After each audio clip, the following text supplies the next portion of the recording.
Hello, welcome to our vlog. So, mga kalelang loves, ito po yung ating malunggay na pinatuyo natin sa hangin, no? Ayan po, yung mapinitas natin, patutuyuin natin sa hangin para gagawin po natin itong malunggay tea. Ayan, so patutuyuin natin yan sa hangin at kusa pong malalagas yan, malalaglag po siya dyan. Ayan, pag naglagas na po yan, patutuyuin natin ulit sa hangin and then, i-dry natin siya lalo, sanlago na to siya ba? Sanlagon ato asyang ibutang sa kawali nga kuan. Ayan, so, let's go. Wait natin itong matuyo. Ayan, ito na yung ating ibinilad na malunggay, mga kalelang, yung nakaraan. Tapos ngayon, kasi hindi siya ganun katuyo, ayan o. Pag i-blender natin siya, medyo makunat pa siya.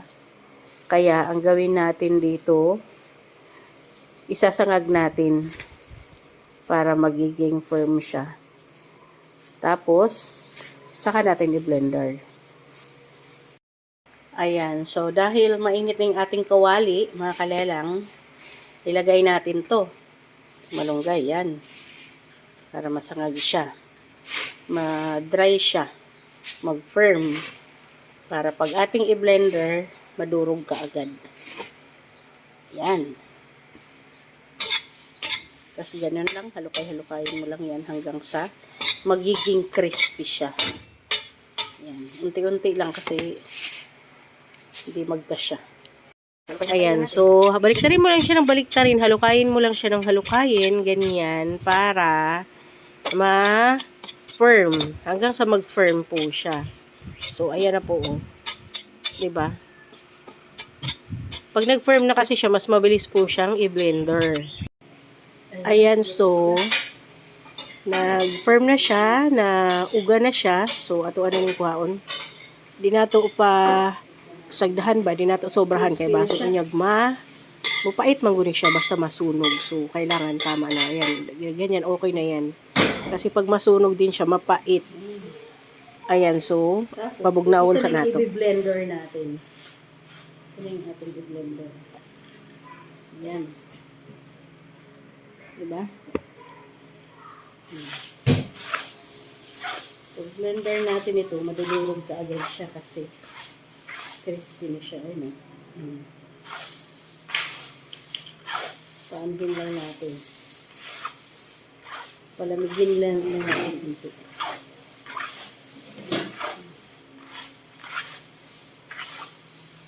Tapos, i-blender natin po ang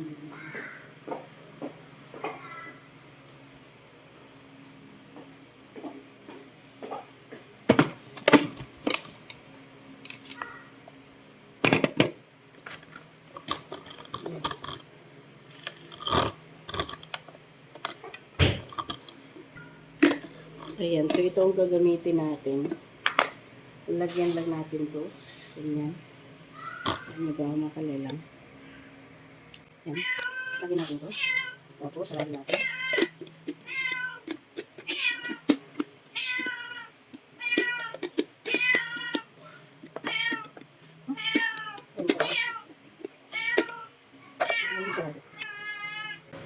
Ayan, so lalagyan natin to. Yan. Tapos, sarado natin.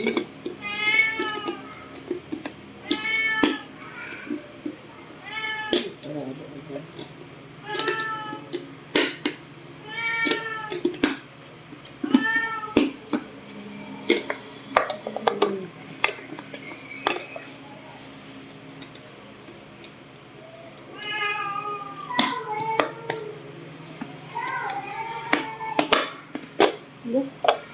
Ayaw mo masarado.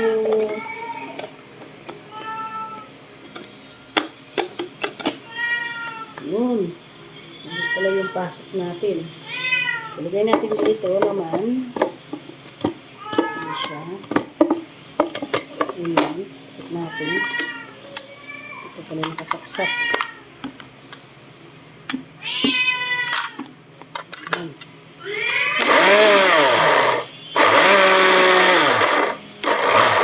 Ang bilis niya ma-powder.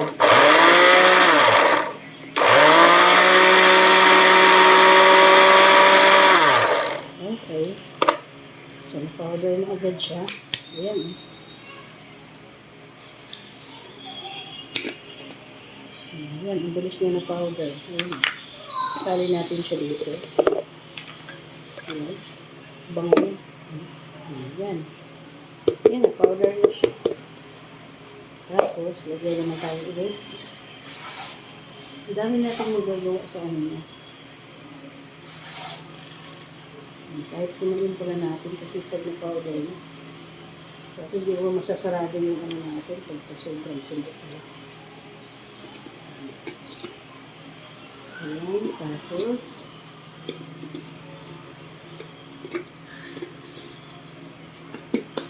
ayan, sabi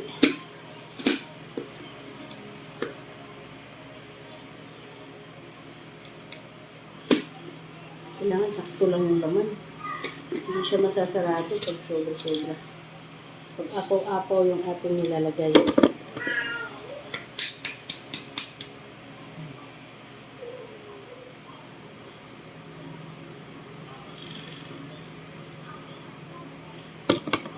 Tapos, tingnan natin dito. Yan.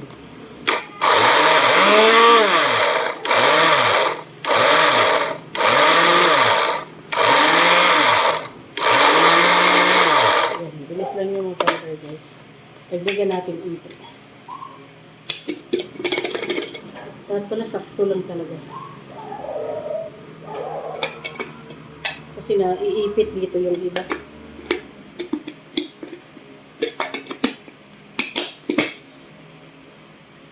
Diba? Kaya kung may mga malunggay dyan sa ano nyo, guys. Kasi yun na. Ayan na. Okay, ayan na. Diba? Another. Dapat itong malaki siguro ang gamitin natin. Try natin itong malaki. Try natin ito. Kung mas marami tayong mapapowder dito sa loob.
Lugal-lugal yan siya para maano.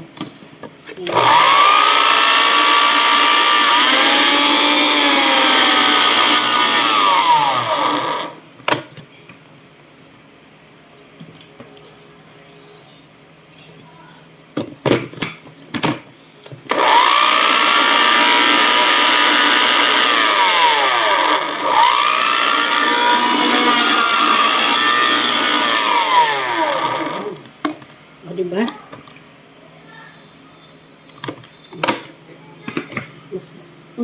Marami ang nabuo natin.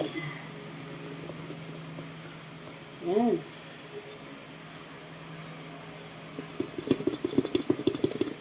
Dami. Dami natin nagawa. Oh. Pero pa tayong pangsala. Pa tayo, oh. O, diba? Galing.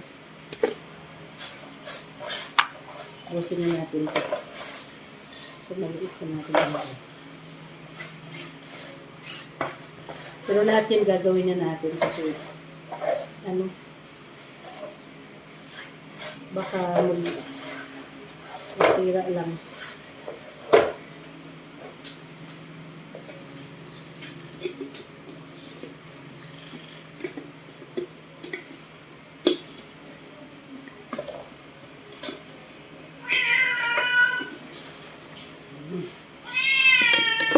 Halamig. Dali lang ha.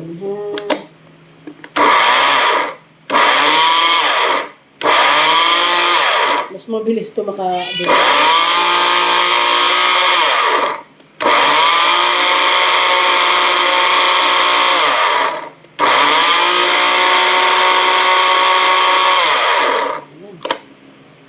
Okay.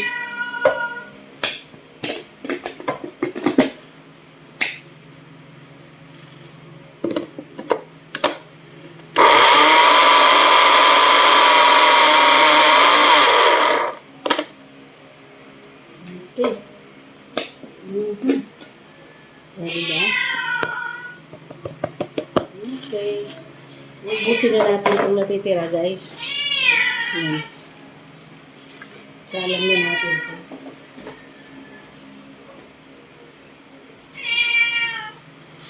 Salam na natin para ma-powder na natin. Ayan, so, mas maganda guys kung mayroon kayong ganito, na parang ayagan ba?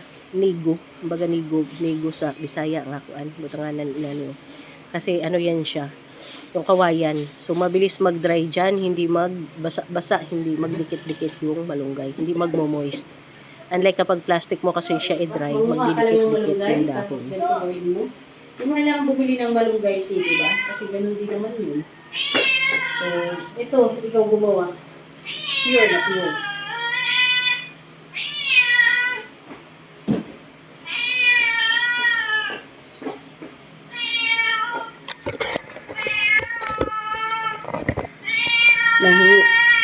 Nanghingi ng pagkain yung aking alaga. Bigyan natin ng ano to. Tilapia. Hati kayo ni ano. Hati kayo ni Doja. Halika dito, halika. Halika dito, halika. Ayan. May pagkain din yan, oh. Ayaw lang nila dun sa pagkain nila. Gusto pa, iba-iba yung kanilang kinakain. Ito na lang. Ayan, gusto pa nga yan, chicken pa talaga. Kami hindi nag-chicken tayo. Mag-chicken. Yan. Mati lang talaga yan, mabisyo lang talaga yan. Palibhasa kasi pag gusto nila, nabibilhan. Walang karne tayo, walang chicken. Ayan. So, nakalimutan na nating halukayin. Baka nasunog na to. Paano kasi itong ating alaga, eh. Nakalimutan ko ng halukayin. Halukayin na muna natin, guys.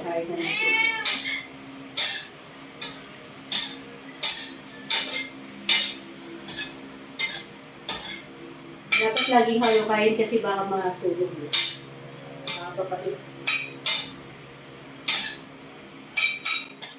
Ayan, so kailangan lang natin halukayin. Medyo nakakangalay nga lang talaga kasi hindi mo siya pwedeng ilib. Gawa ng baka masunog. Ayun po. Kailangan, matyaga ka talaga. Ayan siya. Ayan, okay na. Dry na siya. So, pwede na natin ulit i-blender. Mapupuno natin itong ating lagayan kasi ang dami nung nagawa natin dun sa una nating nagawa na dry natin. Na-blender natin. Marami. So, plus ito pa, mapupuno na itong lagayan natin ngayon. Wow! Ayan, so ito na yung ating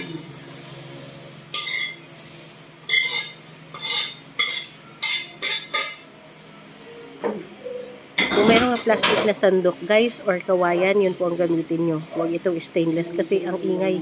Feeling ko sakit sa ngipin. Ngayon ko lang na-realize na. Parang ang sakit sa ngipin nung ano, nakakangilo ng ngipin pakinggan. Ayun, so the same process nung ginawa natin doon sa una nating na blender kanina. Ayan, paughon lang natin siya, guys. Pabugnawon di ay. Na.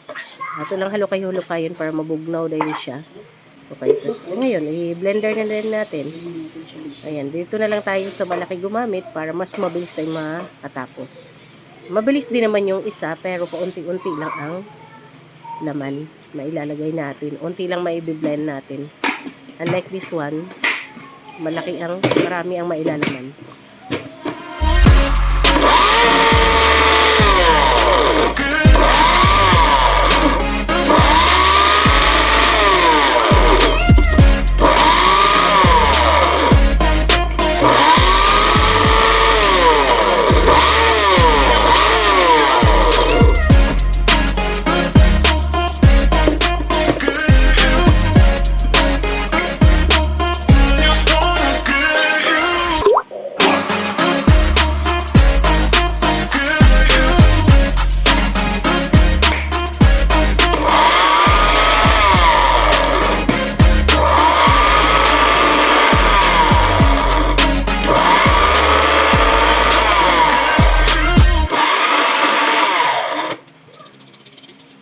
Ayan. So, ito na po yung powder natin lahat, guys. Ayan. Kita nyo po, ang dami-dami po niya. Isang tumbler po ito.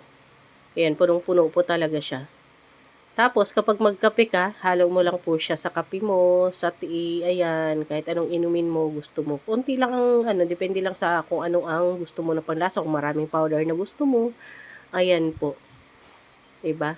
Kung gusto mo may coffee mate, mas maganda sugar, guys, i-dissolve mo muna siya sa hot water. Kasi pag sa malamig, hindi po siya nadi-dissolve kapag sa malimig mo siya itunaw. Mainit na water. So sa hot water mo siya i-mix. Ayan po. Diba? So try nyo na pong gumawa nito. Napaka-healthy po. Sobrang ganda. Thank you for watching!